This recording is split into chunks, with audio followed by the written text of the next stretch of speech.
Hanya beberapa hari selepas tahun memerintah, Presiden pertama Mesir yang dilantik secara demokrasi digulingkan tentera berpunca dari kebangkitan kali kedua Arab yang merimaskan Mesir selama 4 hari.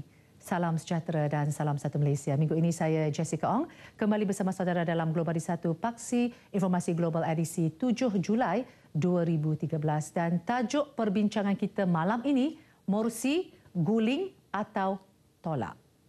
Tentera berkata mereka bukan rampas kuasa. Sebaliknya membantu rakyat gulingkan Morsi yang gagal menyatu padukan rakyat Mesir selepas setahun mendapat kedudukan sebagai Presiden.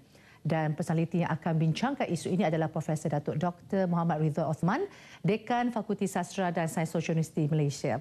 Jadi apa khabar? Baik. Datuk. Jadi Datuk juga merupakan profesor pelawat Universiti Kahirah dan telah melawat Mesir selama 2 kali selepas revolusi pada bulan tadi Datuk kata bulan Mei dan ketika yang terakhir ketika pemilihan presiden tahun lepas. Ya, dan tentang tesis Datuk bertajuk Peranan British dan Tentera dalam Penindasan Ikhwanul Muslimin 1954. Ya, itu tesis masters ketika saya membuat masters di School of Oriental African Studies London. Jadi di masa Datuk selalu berulang alik ke Mesir selepas kebangkitan. Berapa kerap betul Datuk?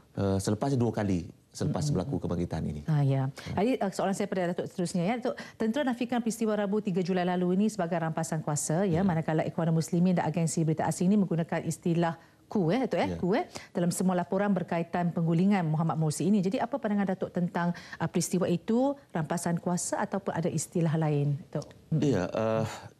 Media barat terutamanya mengatakan ini sebagai suatu proses di mana tentera kembali untuk memperjuangkan ataupun memelihara rakyat daripada berdepan dengan suatu suasana kucak-kacir. Itu dakwaan yang diberi oleh tentera.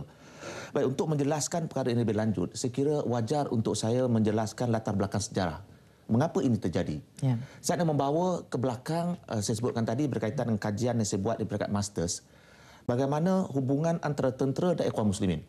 Kita dapati pada tahun 1952, tentera telah merampas kuasa dengan dipimpin oleh Gamal Abdel Nasser.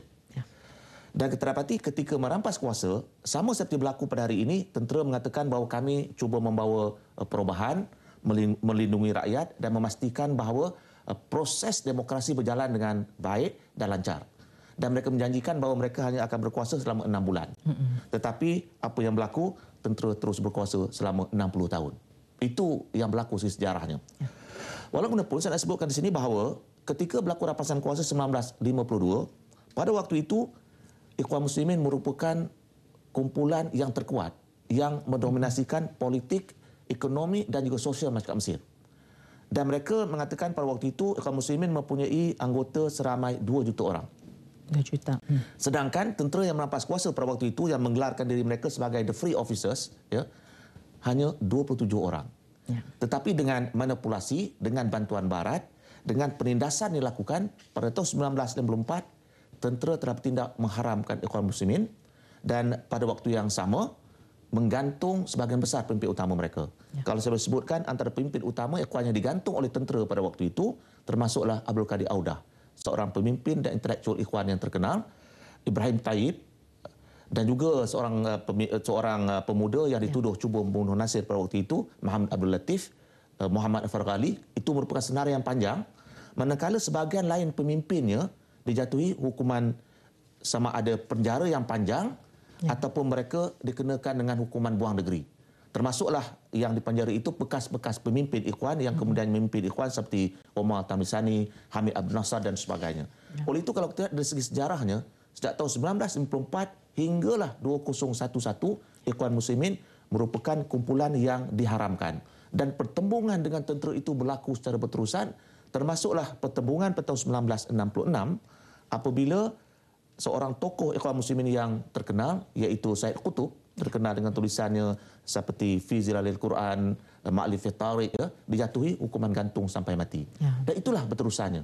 Sehinggalah apabila Nasir mati, Sadat mengambil pendekatan melonggarkan dan beri peluang pada Ikhwan tidak menghalalkan gerakan ini, tetapi membenarkan gerakan ini bergiat kembali dalam proses yang dipanggil sebagai dinasirisasi.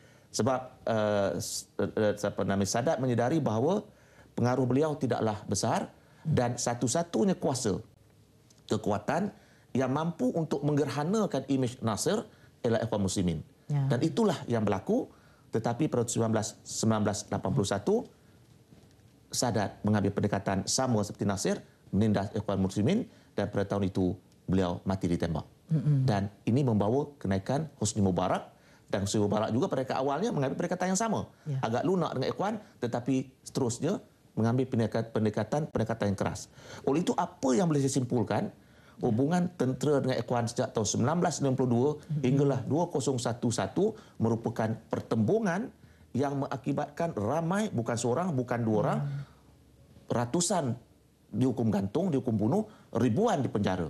Dan sudah tentu apabila berlakunya penggulingan ke atas Hosni Mubarak baru-baru ini yang mewakili kelompok tentera, ternyata sekali tentera seolah terpinggir untuk satu tempoh yang singkat, dan apabila rakyat bangkit, tentera menggunakan kesempatan ini, peluang ini untuk mengatakan mereka diperlukan, dan akhirnya mereka menjatuhkan Muhammad Mursi. Tentera dan juga rakyat. Kita akan bincang lebih lanjut selepas Datuk. Dan saudara, kita rehat sebentar untuk ikuti analisis ringkas berkaitan tajuk perbincangan. Jumpa lagi selepas ini.